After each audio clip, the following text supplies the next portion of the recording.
اگر رژیم صهیونیستی که به دیوانگی رسیده کنترل نشه توسط امریکا و اروپا و بخواد چنین جنایت‌هایی رو ادامه بده و یا علیه حاکمیت و تمامیت ارضی ما وارد عمل بشه، عملیات امشب با چند برابر بزرگی تکرار خواهد شد و تمام زیرساخت‌های اونها مورد اصابت قرار خواهد گرفت. مردم اونها مورد هدف قرار نگرفتن، در حالی که این کار کاملا امکان پذیر بود.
איראן עשתה הערב טעות גדולה, והיא תשלם על כך.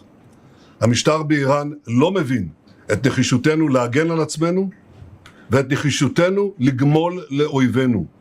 סינואר ודף לא הבינו זאת, נסראללה ומוחסן לא הבינו זאת, וכנראה יש בטהרן אלה שלא מבינים זאת. הם יבינו. נעמוד בכלל שקבענו.